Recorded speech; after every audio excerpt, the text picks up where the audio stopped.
People always think that CCR always will end up losing money, but is it only the CCR? With these two problems that I'm going to highlight to you, naturally, whichever region in the entire Singapore will still end up losing money, and we'll take a look at it today. So today, welcome to my Essentials channel. We are definitely doing something a bit different today. We'll be talking about the CCR transformation as well as the shift in CCR direction as the year continue to go by. Because in the next half of 2025, you will start to see a lot of CCR projects coming into the market, and if I'm not wrong, there's about 16 CCR new launches coming out. So where will they stand, and are we going to debunk the myth that all CCR properties always lose money? Alright, so today, this is something that I have done a lot of research, and it's something that I always share with my clients and friends. So let's understand the government's vision first. So why is this important? Because in Singapore, buying property in Singapore is actually a need. Alright, meaning of need, it means what? No matter how expensive it is, you will still buy as long as you can afford.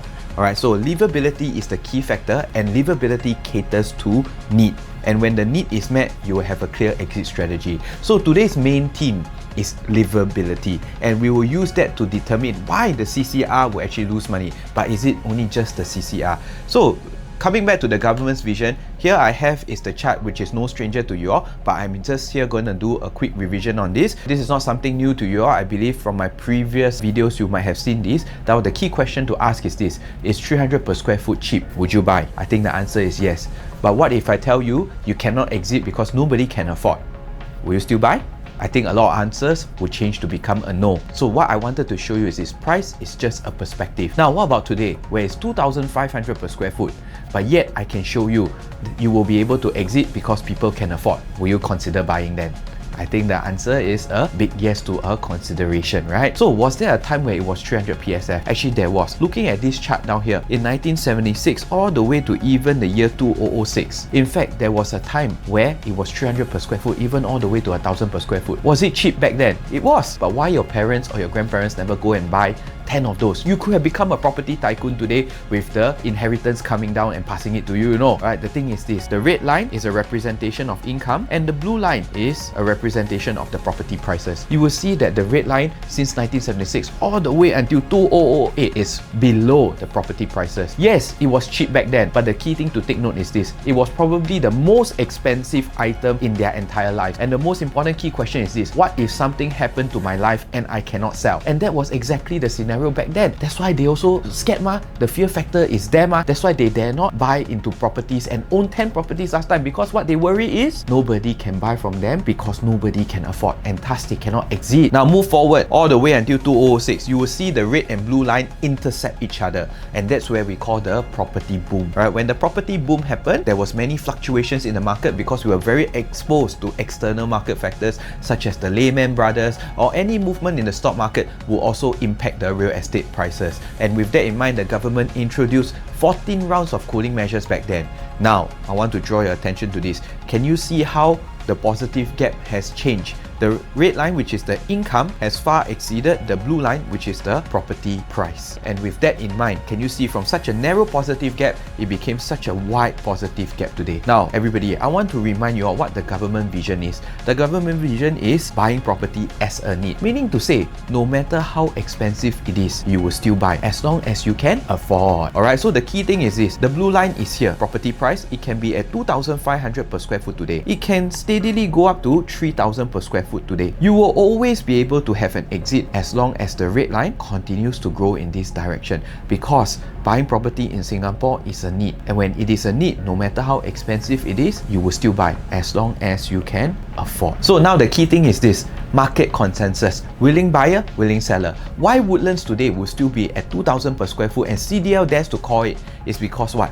It is a need. It has been 10 years or more than 10 years since there was a new launch in Woodlands. People want to stay in new things, will then buy Norwood Grand. They can call a price of 2,000 per square foot, but if there is no demand taking it up, am I right to say the price will not hold and CDL has no choice but to drop it? But the fact that there is people buying it today means it is what? There is a demand, and when there is a demand, means the prices will stay sustainable. And like I said, they need it to buy for a need. And that's why no matter how expensive it is, as long as they can afford, they will still buy. The last 3 years, when was there supposed to be a crisis? COVID. And if we look at that, COVID also means there is an income drop. From this point, it dropped by actually about a 50% drop. Alright, and with that in mind, because there is such a wide buffer still, because buying property in Singapore is a need, they still can afford, they still can buy. They still can afford, they still can buy. Alright, fast forward, actually 1 year ago there was a recession also, you know. Do you all know? Actually, there are people losing jobs. In fact, it did happen, but with that in mind, because of the wide positive gap, people can still afford, people can still buy. People can still afford, people can still buy. And that is the main reason why this chart is so important. And it will set the state for the next few slides that I'm going to talk about in terms of our CCR appreciation. So now let's look at why would the CCR lose money, but is it only the CCR? Let's go back to 2010. In the past, CCR had two big problems. Demand problem resulting in low affordability and low safety net, as well as a product problem, not livable. So first of all, there was a huge price gap in the past, impossible for societal progression. Alright, decentralization happened. Everybody thought that actually decentralization killed the CCR because it pulled out all the demand away from the city into the mass market townships. But with that in mind, it actually contributed to the CCR demand problem at the beginning, followed by an influx of foreigners, because foreigners anytime can just pack their bags and go. Whatever that they invest into Singapore, they would have already hedged against the currency fluctuations of their own country. That's why they were willing to pay the ABSD to begin with. They moved their money out already. Am I right to say any movement in the external markets, they can just anytime pack and go, and that will cause a knee-jerk reaction. That's the demand problem that we used to have in the CCR. What about the product problem? In the past, we used to have extremely poor layout. If we remember a time in the past where a lot of the CCR products were all excessive bay windows, planter boxes, as well as big balcony space with odd-shaped layout, and small-time developers that produce low-quality product. How is that even livable? So now, to deep dive into the problems, let's look at the demand problem. So you can see from here, the demand problem, this is the 2010. OCR is at 800 to 1000 PSF, RCR is at 1003 to 1005 per square foot, CCR is at 2005 to 3005 per square foot. Versus today, OCR is at 2004 per square foot to 2006 per square foot, RCR is 26 to 27 per square foot, CCR, or today we have changed the name to Central Region, is at 27 per square foot to 3,500 per square foot. Right, you can see in the past, because of the wide price gap, there is a break in societal progression. People can upgrade from the OCR to the RCR, but can never move on to the CCR due to the wide price gap. Everybody then, from then on, gets bottlenecked between the OCR and RCR region as the population continues to grow. You can see from here, this is the progressive chart that shows an OCR, RCR and CCR. OCR to CCR is about 1,700 per square foot difference. RCR to CCR is about 1,000 per square foot difference. There's only one kind of people that can buy the CCR. It's the people who strike lottery. Other than that, unless you suddenly rose to fame and became the rich and famous, in no way or in a very little possibility you'll be able to upgrade from OCR to RCR to CCR. You must work really, really very hard just to get to a place where the rich and famous can stay. Is that even practical? That's the first question. But the key thing is this: there is a break in societal progression. People cannot progress on because why? No space is created. Now we move on, and because of that, that's why you see the price gap. We have a chart down here where the orange line represents the CCR versus the OCR price gap. It was 112%, meaning to say more than double of the OCR prices. How to even afford it? Now we have the blue line, which is the CCR versus the RCR prices, 72% difference. Meaning to say, even you can make it from an OCR to RCR, you can never get into the CCR, alright? Next, we will talk about the narrowing price gap in later, how the government actually solved the problem of the demand. Right, so we can see from here, the next thing we are going to talk about is decentralization. Everybody thought that decentralization actually killed the CCR. Yeah, maybe, right? Temporarily only. Actually, it is a sacrifice for the greater good. You can see from here, what if I tell you decentralization actually saved the CCR? You can see from here, this is the decentralization strategy that can be found in the URA. The respective nodes are the various townships that you actually see various launchers launching previously. You got like Serangoon, Tampines, Woodlands, Jurong East, Novena, so on and so forth. These were all the gateways and the hubs that are going to be established. You got the Western Gateway where we have Jurong Innovation District, Jurong Lake District, Tuas Port, so on and so forth. You have the local hubs that's in the East Gateway as well as the Northern Gateway. All these various gateways just represents different township and transformational nodes. You got your local hubs such as the Tampines Regional Centre, Bishan Sub-Regional Centre, Punggol Digital District, Greater One North. I'm sure all of these will sound very familiar to you because this is exactly what has been happening for the last 10 years of decentralization. In fact, this is the one that has been pulling the demand away from the central region. So yes, it's true, there was a demand problem back then. And in fact, decentralization did kill it for a while. But in fact, this is the one that actually saves the CCR. Why do I say that? Because in this slide itself, I have all the gateways and the various townships. And I've actually put in and superimposed all the various project prices that has been launched recently. You got Norwood Grand, 1895 PSF to 2252 PSF. You got Lentor Central 1982 and 25 to 2573 PSF. You got Chuan Park clocking in about 2785 PSF. You got Parktown Residences in Tampines 2605 PSF. You got an RCR freehold development that has crossed 3569 PSF. You got Clementi Alta that has hit 2881 PSF. Hey, now am I right to say because the Singapore government made everywhere in the mass market, various townships all became valuable. And that's why it allows the societal progression to happen. Because why? Now the gap has narrowed so much where Singaporeans are able to move into a more centralized region. And I just want to ask my audience here one thing.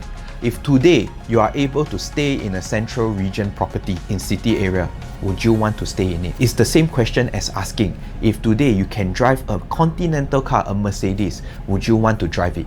I think the answer is yes. Because why? It is human innate nature to progress in life and most importantly, own good things and nice things. Am I right or not? That's why we work so hard, ma. But if the dream is too far-fetched and requires a lot of sacrifices, even in the lifestyle, then it becomes a question of, is it worth it or not? So many consumers today always get this impression that CCR always lose money, and it blinded them from their aspirations of staying in a central location. Let's be honest, everybody wants to stay in a central location. Am I right? Right, but the key thing is this, because of what we see in the market, CCR always lose money. It blinded them of their aspirations. But now, I create this video is because I want everybody to deep dive and look at the real problems. Then we will realize it's not just about CCR. It is about whoever with these two problems, the demand and product problem. Whether you are CCR, RCR or OCR, you will still lose money in one now. Let's dive deeper so that we can remove this mind block and eventually help you achieve your dream of owning a CCR project without sacrificing too much. So continuing here, you can see how the decentralization has made various parts of Singapore or all parts of Singapore valuable. With that in mind, it bridges the gap so that it can bring people into the central region. So, of course, Singapore is a very well thought out place, far-sighted, with very strong vision. Of course, by creating all of this, we have to make sure one more thing. If the people were to move from the mass market into the CCR region or the central region, they must make sure that the livability stays the same. Why would I want to sacrifice and work harder just to move to a place where the livability factors are compromised? Wow, you make me work harder, but yet I need to compromise on my lifestyle. Then why not? I'd rather stay back in my Jurong that looks like an Orchard Road. I'd rather stay back in my Tampines that has a mall and MRT and various amenities beside that looks better than an Orchard Road. Definitely, if the government's vision is to solve the demand problem, to bring people in from outside to inside, then they cannot compromise on the lifestyle. Because why? Natural demand comes from families. Families must have family, community, lifestyle and activities. Then that makes things livable, ma. Can you see from here exactly the One Marina Garden blueprint is almost the same as the Alkaif Bidadari area blueprint. Can you see the schematics are also similar? I put it side by side down here for you. So they are also adopting the same kind of blueprints from the OCR. Why? It is to cater to them in future. Alright, so you can see from here, of course, the next thing that contributed to the demand problem was the influx of foreigners. You will realize we have the sale here, Marina Bay Residences, One Shenton, Marina Bay Suites, as well as Marina One Residences.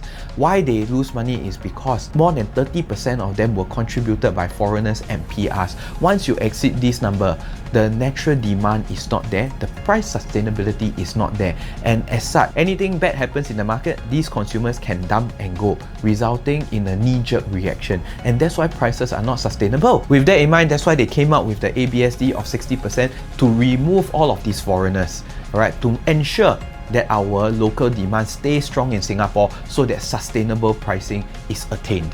Alright, so next thing is product problem. So if you look at the product problem, here I have an example of Scotts Square. Scotts Square is actually very good. It's situated along Scotts Road. You are on top of the Scotts Square Mall. Right? You just walk a bit of distance of less than 5 minutes, you reach the MRT. Sounds perfect. That's a dream to live for. Right, but the problem is this, product problem. Livability is questioned. Take a look at the site plan. All we have today is this site down here, 1 squarish plot of land with only a pool and a lawn. Hey, hello, Singapore so hot. You give a lawn for what? Is that even livable? Let your kid run under the sun. Alright, swim up and down the pool and that's it. Where are all the playground, the community activities? So the livability question is there. Alright, and you can see from here, 1 bedroom 162 units, 2 bedroom 90 units, and 3 bedroom 86 units. Little homestay supply, meaning to say what? Low natural demand, low price sustainability. Because why you're catering 162 units to 1 bedrooms. Meaning to say you are targeting the investors. If everybody are just all investors in the entire block, where is your price sustainability? There is no natural demand coming in to keep the entire development price consistent and sustainable. Now, if we deep dive into it, we look at the layout. This is the layout that we are looking at for a Scotts Square 3-bedroom unit.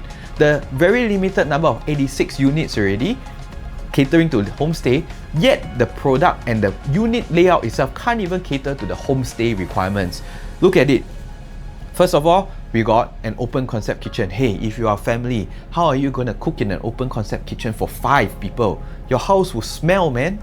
The last big AC ledge, because they haven't gone through the URA improvements, you will have big AC ledges. Of course, very long balconies. And this balcony, how is this even usable? This being a 3-bedroom, the 3rd bedroom cannot fit a queen size bed. And finally, bay windows in the master as well as bay window in the toilet. Why would you need a bay window in the toilet? Goodness, what, to sunbath there and then showcase to the world how your body looks like? No ma? Alright, so in that sense, the livability factor is in question. And the most important part, this is a 1249 3 bedrooms. A 1249 square foot 3 bedrooms is already a 4-bedroom unit in the mass market sizing today. Thus, the quantum is raised very high, but yet people buying into the CCR need to sacrifice their lifestyle and livability factors. Isn't this a big problem? And that's why, because of low livability equals to low natural demand equals to lose money. And that's why you see from here all the stats, all lose money.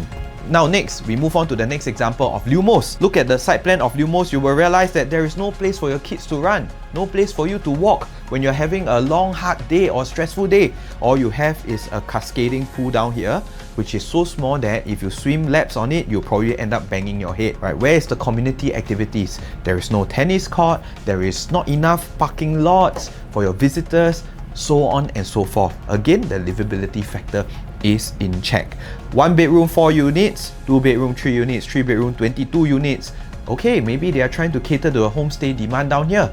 But let's take a look at the layout. This is the 2-bedroom duplex layout. 1173 square feet. Because of the lack of URA policies improvement that governs the floor plan, 2 bedrooms at 1173 square feet will have skyrocketed the quantum. Looking at the layout, this is an odd-shaped layout that does not have an enclosed kitchen. The staircase is taking up space, and most importantly, bedroom 2 is in an odd-shaped layout. Master bedroom is an odd-shaped layout again. You have a void that you pay for and a void that you pay for, as well as the bomb shelter down here. Hey, this is a 1173 square feet 2-bedroom.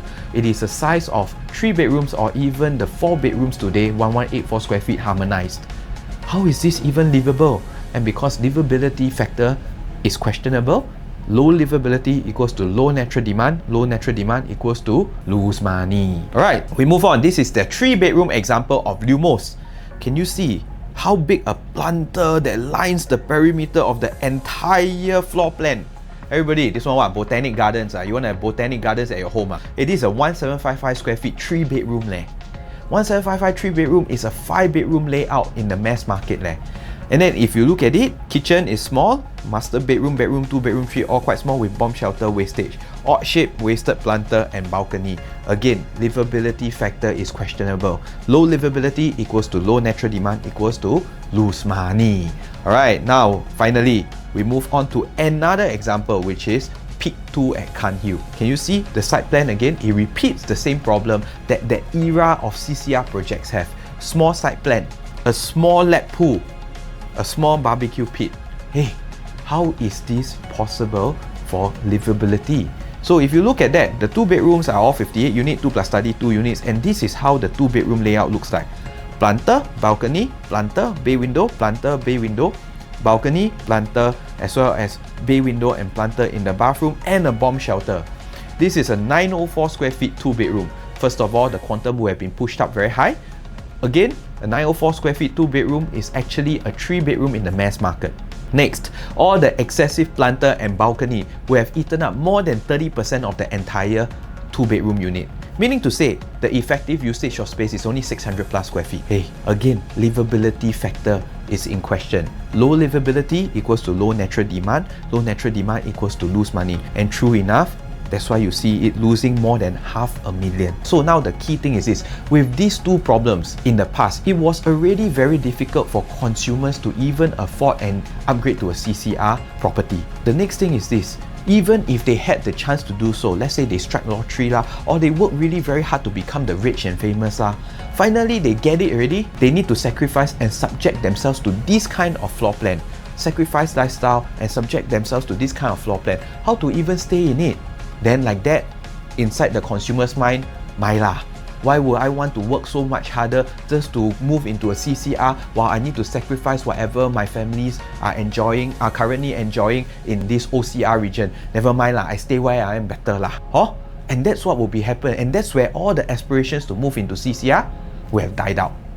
But I want to ask you all, everybody, is it only the CCR then will lose money, or anywhere with these 2 problems will also lose money? I think we all know the answer. That's why before we jump to a conclusion that CCR always lose money, actually we need to deep dive deeper so that we can unlock our minds, so that we can recognize the opportunities in the market today, especially where the price gap has narrowed so much. Alright, so we look at this. This is actually Sky Habitat. This is not a CCR property, but can you look at the layout itself? Long corridor, big AC ledge, 2 balconies. Because they haven't gone through the URA improvement in policies, that's why they have excessive balconies, odd shaped balconies that you can't use it for anything. Even you do zip track, you have to turn the zip track and tilt the zip track. I don't even know whether is it possible or not.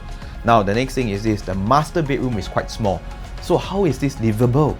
So that's why with low livability but yet high entry price, because this is a 3 bedroom at 1,248 square feet. Hey, it's today's market 4 bedroom size leh. How come today's 4 bedroom can give 4 queen bed but here cannot? Alright, so the thing is this, low livability but yet high entry price equals to low natural demand equals to lose money. And we can see from here, Sky Habitat losing money. Alright, so is it just only applying to the CCR, or anybody with these 2 problems also will lose money? I think we all know our answer. So everybody, if you like my content so far, please remember to share, like and subscribe, because I will continue to give you more and more in-depth knowledge about the CCR, about various market insight. Alright, so now as we continue moving forward, once these 2 problems are solved, CCR will profit. And I want to show you what the government is doing that is going to solve these 2 problems to create that natural demand. But most importantly, the keyword by now you will have noticed in this video is what? Livability.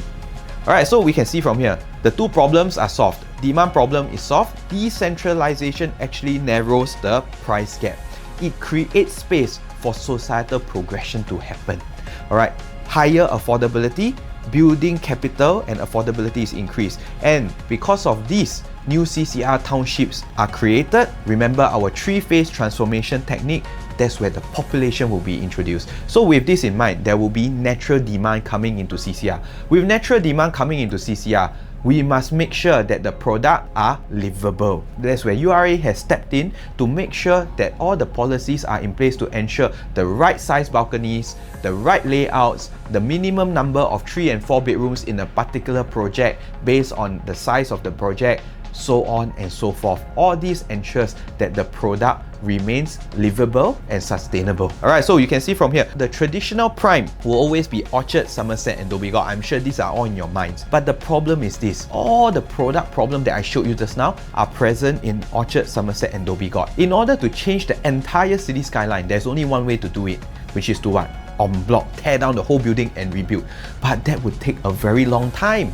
So in order to solve this very fast, what do we do and what would the government do? Sell land, no? In order to change the city skyline fast enough, I build new ones, I change the city skyline, I make it livable, I create townships that allow OCR and RCR upgraders to come in and fulfill the livability factors. And with that in mind, that's why we have new prime, which is where? Orchard Boulevard, Napier, Great World, Havelock, Marina Gardens. Don't you realize all the land sellings are actually all in these townships, which happen to coincide with the TEL line? So, and they are all by renowned developers such as CDL, UOL, as well as Kukoland, just to ensure top quality products. So as we can see from this chart, is happening as we speak. Decentralization actually bridges the price gap from, remember the orange line, which is the CCR versus the OCR, the price gap has dropped from 112.6% to only 25.1%. 72% for RCR versus CCR has dropped from 72% down to 11%, meaning to say it's no longer such a far-fetched dream. It is possible, and just by working a little bit harder, your aspirations of just staying in a CCR may just come true. So moving forward, here we have the chart where we map out the difference. From RCR to CCR is only a 200 to 400 per square foot difference. OCR to CCR is about 500 to 600 per square foot difference. Hey, these are numbers that are palatable. These are numbers that I work a little bit harder, I can want. These are numbers that from the capital appreciation of their own OCR or RCR properties would have given them the down payment to down pay for the next bigger quantum, which is in the CCR. So it is possible, and societal progression has been allowed to happen because of this decentralization. So it was such a powerful play by the Singapore government. So if we look at this, it is happening as we speak. The Singaporean buyer profile of CCR has increased to 67.5% over the years. For D9, it has increased from 66.1% in 2022 to 77.7% in 2024. For District 1, which is where the Marina Bay area is, it has increased from 32.9% to 82.2% Singaporeans buying in the year 2024. District 2 as well, 81.3% Singaporeans buying in 2023. So it is happening as we speak. The natural demand from Singaporeans are slowly coming back in. Alright, so the next thing is this, solving the product problem. This is the URA policies that have been implemented along the way, right? That has been covered in our three-phase transformation video before. So just to give you a quick recap, we have the changes to the bay windows, which improves the layout, which happened in the year 2008. Alright, then from here, next we have the revision to balcony incentive scheme for private non-landed. Remember the time where there was multiple balconies being integrated into a unit layout. That is a wastage of space. So we had a policy to control that. It improves the layout again. In 2018, bonus gross floor area for indoor recreational space in private non-landed means what? Improve the site plan. You don't just want a building there without any amenities. How is that livable? Alright, finally, to wrap it up, which is the harmonization. Do not pay for ACH so that we keep the price efficiency in check. Finally, the last thing, guideline on dwelling units in non-landed residential development. How many units in the entire development must have a minimum number of 3 and 4 bedrooms? Why? This will ensure the natural demand coming in, because as long as the project itself has people, families coming in to buy, it will keep the price sustainable because they are buying property for a need. With natural demand inside, it will keep the price of the entire project sustainable. So you can see all these URA policies have only one key vision in mind: livability. And with that in mind, you can see how the policies have improved the layout from Martin Place Residences, which was launched in 2011 with a size of 1421 square feet, with bay windows and big balconies and planter. It is still livable, but why do you want to pay for the extra space which is not usable? Next, we have Martin Modern at 1335 square feet. Nice layout that was launched in 2017, but you're still getting an excessive balcony. Finally, with Irwell Hill, with all the URA policies in place, it become 1270 square feet with a similar layout to Martin Modern at 1335. And finally, we have the first CCR project that is harmonized, which is One Marina Gardens. Finally, the AC latch is not considered as part of the floor plan, dropping the size to 1173 square feet, meaning to say the price efficiency is kept in check even though as the years goes by, our property prices have been going up. Remember, it is to keep property prices aligned with our income. Alright, so with that in mind, you buy new development today is to keep up with the changes of our policies, of the URA policies. You keep it up so that you cater to future consumer needs. By catering to future consumer needs, am I right to say there will be a natural demand? If bad times and good times also can sell, am I right to say more or less you are bound to make money? Alright, so with that, we move on to the three-phase transformation framework. This is another thing that solves the product problem. Referencing back to my previous video, I will not go through this here, but go and watch my video so that you can get this concept in place. The three-phase transformation, in summary, is announcement, completion, and infrastructure. And if we look at the Bidadari estate, completion of the MRT station of Woodleigh, you will see that it enters the infrastructure phase. Within a short span of less than 10 years, the infrastructure phase, it has grown more than 112%. So if you are looking for something that is experiencing fast growth story and you want to get fast appreciation within a short term of 3 to 5 years, I'm not speculating, but this is a trend. Fast returns within the next 3 to 5 years. Which phase should you be focusing on? The infrastructure phase. And with that in mind, we look at the TEL line. If we look at the TEL line, announcement was 15 August 2014, which created the awareness. Completion of the line was actually for the Napier, Orchard Boulevard and Great World was in 2022. So after completion, what phase is it? Infrastructure phase. And with that in mind, if you're looking for something that can give you fast returns, because that's where the growth story happens, where should you go for? Exactly, that's why all the lands are sold along the TEL line, even in the CCR region. You got your Great World, you got your Havelock, you got your Orchard Boulevard, River Green, there's upcoming Union Square, as well as the one that is going to be launching very soon, or launch already if by the time you watch this video, One Marina Gardens. All these are all in the infrastructure phase where new townships are going to be implemented by the government. Alright, and with that in mind, that's why decentralization, new townships actually create space. Don't forget, we also have this bunch of upgraders here, Queenstown, Redhill, Tiong Bahru, right, and Ghim Moh. If you stay in these clusters, to ask you to upgrade from a HDB to a private and move further out from Queenstown, I think everybody will say, fly kite lah you. Alright, but now we have a new township, which is the Great World Township. You have your school, you have your hawker center, you have a shopping mall. Which developer so free, all green, will actually go and revamp a 20-year-old Great World shopping mall just to integrate it together with the MRT? Confirm there has to be some discussions between the developer as well as government, right? So it is of course the township. There is a school, there is a mall, there's a hawker center, very livable. And does it create space for these Tiong Bahru, Queenstown as well as Redhill upgraders? I think it does. Alright, and societal progression will be able to happen.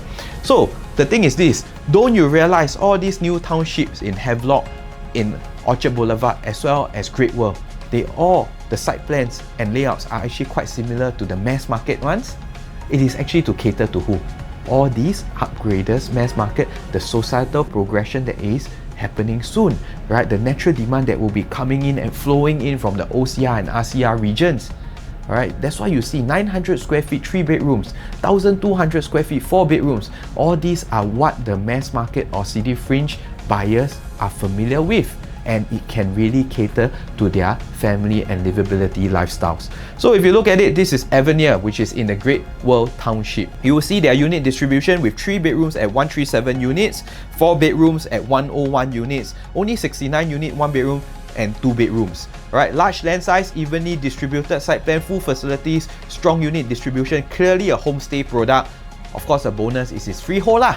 But other than that, the key thing is this: whether you are 99 or freehold, as long as the livability factors are met, am I right to say there will be natural demand? With natural demand, am I right to say there will be profits? As you all can see, this is the 3-bedroom layout, 1141 square feet. Hey, it's not too big of a quantum. It is what we are used to in the mass market. And can we see how livable this is? Same thing for the 2-bedroom, right? For those who are willing to compromise a little bit of size, at least give them a 2-bedroom that is livable lah. The natural demand will still flow in, because why? There is still, after all, human being preferences. Am I right or not? Some people are willing to go a little bit smaller, but I just want to be in Orchard. I just want to be in the city area. It's a preference, but is the sacrifice worth it or not?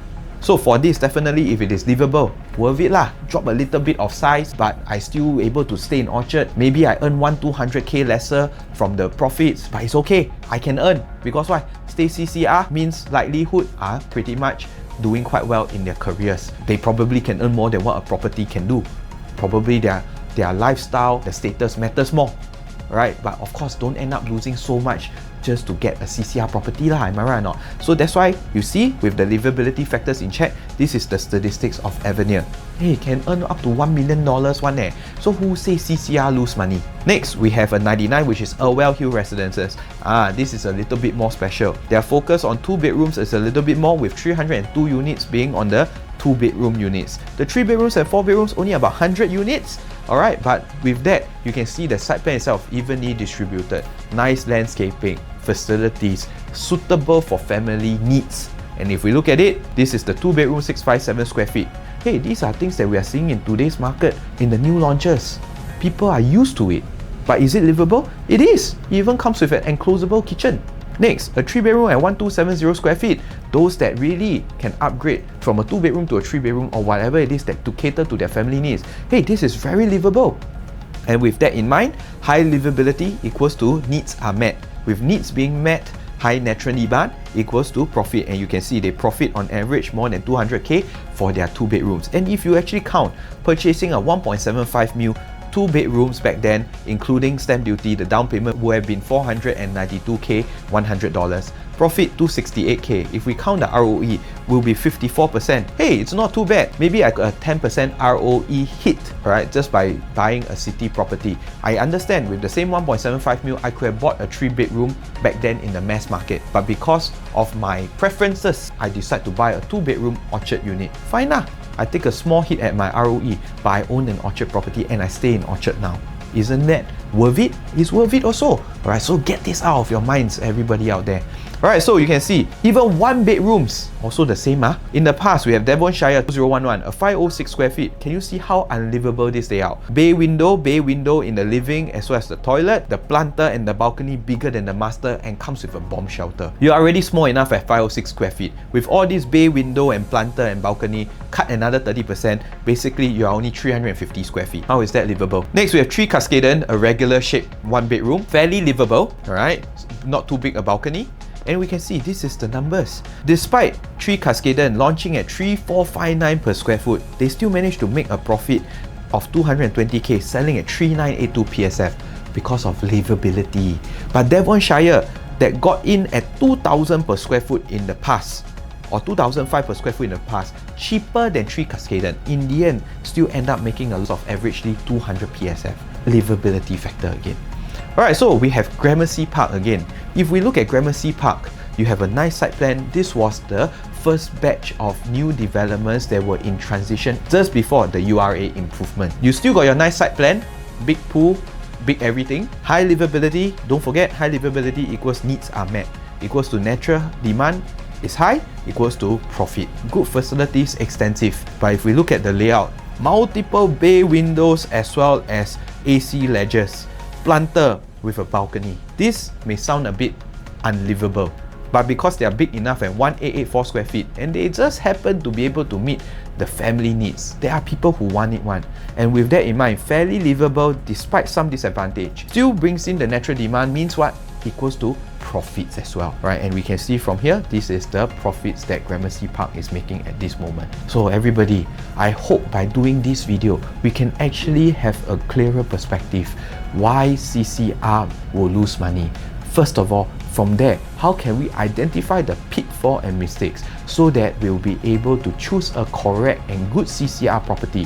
Why? Because with the narrowing price gap, to me, moving forward, the opportunities of the market may just well be in the CCR. But first of all, I want to do this video so that I want to connect with you all to remove this mind block, right? Because whether is it CCR, RCR, OCR, whoever that comes with these 2 problems, in a way, will also lose money. So now, with the price gap narrowing, it is the first year the first time we see OCR properties hitting 2728 per square foot, meaning to say they need to sell at how much? They need to sell at 3,000 to 3,002 per square foot to get a good appreciation. Now, I can get one Marina Gardens at 2728 or the future Zion probably at a similar price range of 2829 per square foot after they sell their OCR at 3132 per square foot. Am I right to say they also can come and upgrade into the CCR? Because why? The CCR, if you enter at 2829 per square foot back then, probably you need to sell at 3334. Hey, you sold your OCR at 32 PSF, go and buy the CCR at 34 PSF resale, a 200 per square foot difference. I'm pretty sure the capital build will be well and big enough to pay for the down payment for the next bigger quantum, which is in the CCR. So because of this narrowing price gap, your exit strategy for your CCR also makes sense, and I just mapped out the roadmap for you. So if you like all this content that I've just shared with you and it has helped you open your mind and perspectives, continue to like, share and subscribe as I continue staying motivated to create more in-depth insights and analysis for you, especially with such special feature like the CCR where everybody is telling you that you will lose money. I have a different perspective for you. Like, share and subscribe, and I'll see you in the next one.